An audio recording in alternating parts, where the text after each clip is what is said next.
ప్రపంచంలో ఎక్కడున్నా మీ గోత్రనామాలతో వేదమందిర్ నిర్వహించే ఆన్లైన్ పూజలు హోమాల ద్వారా దైవ అనుగ్రహాన్ని పొందండి. అండ్ మీరు అన్నట్టు తక్కువ మంది ఉండడం వల్ల ఉన్న ప్రతి క్యారెక్టర్కి ఇంపాక్ట్ చాలా బలంగా ఉంది. విలన్ కొడుకు క్యారెక్టర్ కుమరం అతను యాక్చువల్గా జబర్దస్త్ వాటిల్లో ఇట్లా చిన్న చిన్న క్యారెక్టర్స్ చేసే మనిషి. సో అతనికి లైఫ్లో సక్సెస్ ఒక మంచి క్యారెక్టర్ కావాలని నేను ఇదివరకు 1 year బ్యాక్ ఇంటర్వ్యూ చేశాను తనని. ఎంత బలమైన కోరిక ఉండేదంటే అతనికి, బట్ అతనికి రాలా ఆ ఛాన్స్.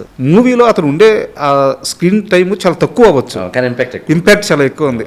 అసలు చాలాసేపు మనోడేనా అంటే అంత పెద్ద క్యారెక్టర్ పడడం ఆ సర్ప్రైజింగ్ వర్కౌట్ అయిందండి ఇరుముడికి.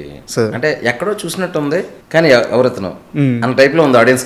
అవును. సో అందువల్ల ఏంటంటే ఆ సీనియర్లు అక్కడ ఉన్న మనుషులు కదా అనేది నమ్మడానికి ఎక్కువ ఉపయోగపడింది అది. పైగా అతని గురించి చెప్పాలండి, కొమరం ఫస్ట్ షూటింగ్కి రాగానే అతని క్యారెక్టర్ ఉందని తెలుసుకుని ఏంటి ఇంత రెవెన్యూతో డైరెక్ట్గా సీన్లు ఉంటాయి, అతను ఒక కీ క్యారెక్టర్ తెలియదు పాపం, తను ఎక్స్పెక్ట్ చేయలే. రాగానే షార్ట్ అంతా చెప్పేసి పెట్టి రవణ్ అని ఇలా కొట్టు అదే ఫస్ట్ సీన్లో ఉంటుంది కదా అన్నా అన్నాడు. అంటే ఏంటో సార్ రవణ్ అని ఇలా ఫేస్ మీద ఇలా కొట్టినట్టుగా జస్ట్ ఇంతవరకు రావాలి, నేనేనా అన్నా అన్నాడు. నువ్వే కొమరం, నీది అదే క్యారెక్టర్, నాగుల క్యారెక్టర్ అని చెప్పేసి అప్పుడు మొత్తం చెప్తే కళ్ళమ్మని నీళ్ళు పెట్టేసుకుని దండం పెట్టిపోయాడు. ఏమొద్దు నాగులు, నీకోసం యాక్చువల్గా నేను వెతుకుతున్నాను. ఇన్స్టాలో నీ రీల్స్ చూసినప్పుడు ఈ ఫేస్ ఆ క్యారెక్టర్కి, ఆ ఈవిల్ క్యారెక్టర్కి, అజుఘోష్ కొడుకు అనే ఒక ఫీలింగ్కి ఈ ఫేస్ బాగుంటుందని నేను ఎప్పుడో చూశాను. నీకు నేను ఛాన్స్ ఇవ్వడం కాదు, నీకోసం నేను ఎత్తుక్కుంటున్నా సార్ అని చెప్పి అక్కడి నుంచి అతను he became so much emotional చేసినప్పుడు కసి మీద ఉన్నాడు. అలాంటి సార్ అంత పెద్ద క్యారెక్టర్ ఇచ్చారని నిజంగా దెబ్బలు తినేసేవాడు. మా రీల్స్ అయితే మాస్టర్ ఉన్నాడు ఆయన మాస్టర్ రియలిస్టిక్గా ఉండాలంటే రియల్గా కొట్టేస్తుంటాడు. మాస్టర్ చచ్చిపోతాను మాస్టర్, ఎవరు రెస్పాన్సిబిలిటీ, కొంచెం చూసుకొని కొట్టేవాడి నేను చెప్తాను. అంటే ఒక పీక్ రియలిజంకి వెళ్ళిపోదాం ఈ సినిమాకి ఫిక్స్ అయిపోయాడు అతను. నాకు భయం వేసేది బంటర్ ముందు కూర్చొని. సో నిజంగా అది కొంచెం టచ్ అయినా, కర్రలు కానీ ఏదైనా టచ్ కొట్టినప్పుడు టచ్ అయినా, 2-3 దెబ్బలు తగిలినా చెప్పేవాడు కాదు. మళ్ళీ చెప్తే తగిలేస్తుందని డైరెక్టర్ గారు ఇంటెన్సిటీ తగ్గించేస్తారేమో అని. ఎందుకంటే ఆల్అౌట్ వెళ్ళిపోయాడు. ఇంకా తనకు అవసరం నా ఎంత కష్టపడతా అని. ఈ సందర్భంగా అతనికి నేను కూడా థ్యాంక్స్ చెప్తున్నాను కొమరానికి. బట్ చాలా మంచి పేరు వచ్చింది అతనికి. Yes sir. అండ్ చాలామంది ఇరుముడి చూసిన తర్వాత అంటే రామ్ చరణ్ గారి ఫ్యాన్స్ మీ సెన్సిబిలిటీకి, ఆయన ఆ యాక్టింగ్కి, సో రామ్ చరణ్ గారితో మీ మూవీ పెడితే చాలా బాగుంటుందని చెప్పి అసలు సోషల్ మీడియా అంతా అవే మెసేజ్లు పెడుతున్నారు. అవునండి. సో ఆ ప్లానింగ్ ఏమైనా అదేనండి స్టోరీ అండి దేనికైనా సార్.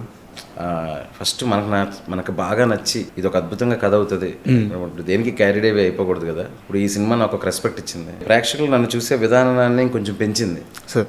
దాన్ని ఇంకా పెంచేలా ఉండాలి తప్ప కదా కంగారుగా ఏదో కథ చేసేసి అలా కాదు కదా. So first I focus on writing, then ఆ రైటింగ్లో ఎవరు సూట్ అవుతారు అనేది. ఓకే. బట్ నిజంగా నాకు అదృష్టం ఉండే ఆ రైటింగ్ కరెక్ట్గా సూట్ అయ్యి నిజంగా మీరు అన్నట్టు చరణ్ గారు లాంటి వ్యక్తి అక్కడ వెళ్ళానంటే గ్రేటే సార్. అండ్ మైత్రి గురించి మాట్లాడుకోవాలి సార్. ఇంత పెద్ద అద్భుతానికి బ్యాక్ ఎండ్లో ఉండి ఫుల్ సపోర్ట్ చేసిన వాళ్ళు.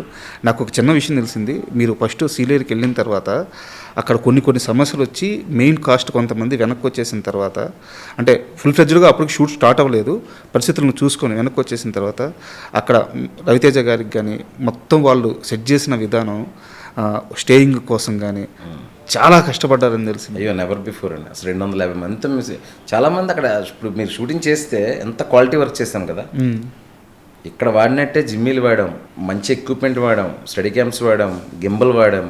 మరి ఆ ఎక్విప్మెంట్ తేడానికి మనుషులు, ఆ రోడ్డే సరిగ్గా ఉండదు, అంత గుంతల రోడ్డు.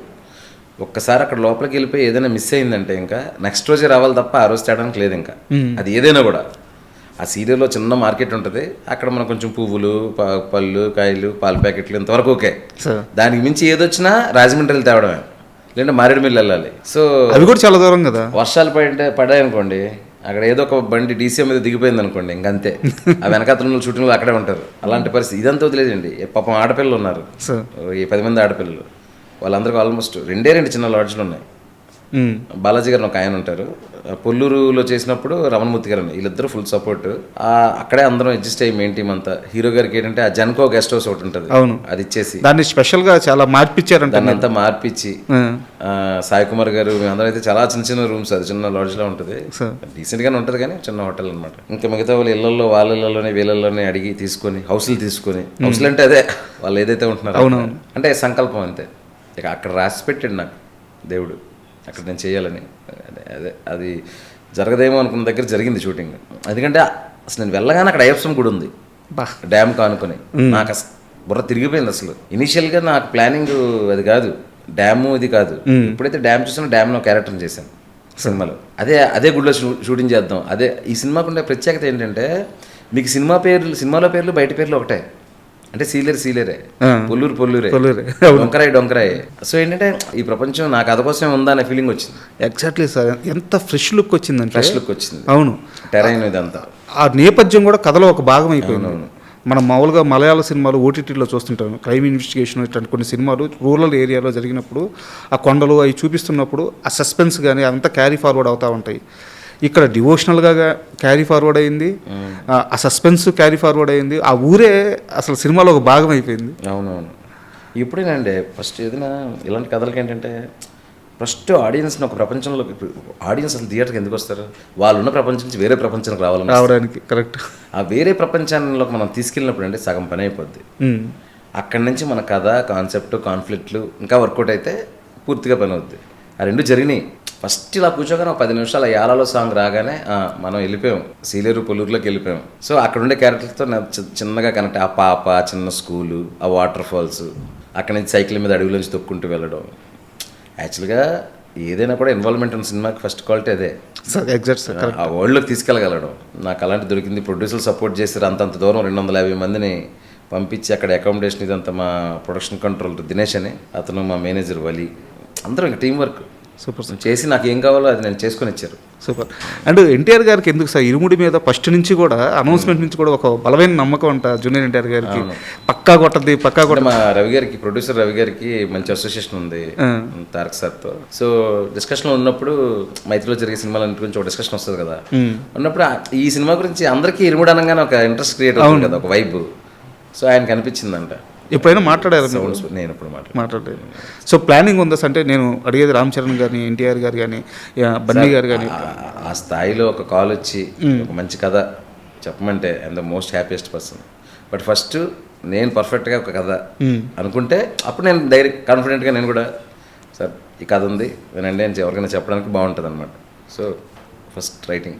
ఎందుకు నేను పదే ఇంత బలంగా అడుగుతున్నానంటే మీ స్కిల్స్కి కానీ, మీ రైటింగ్ కానీ, మీ టెక్నిక్ కానీ ఆ స్థాయి సినిమా తీయగల మ్యాజికల్ కెపాసిటీ మీకు ఉంది. ఇన్ని రోజులు ఒకే ఒక్క దగ్గర ఆగిందంటే ఆ మార్కెట్ క్యాలిక్యులేషన్స్. సో ఇరుముడి ఆ లైన్ని చెడిపేసింది. సో ఈగర్గా వెయిట్ చేస్తాం సార్ ఇంకా పెద్ద స్కేల్లో పెద్ద సక్సెస్.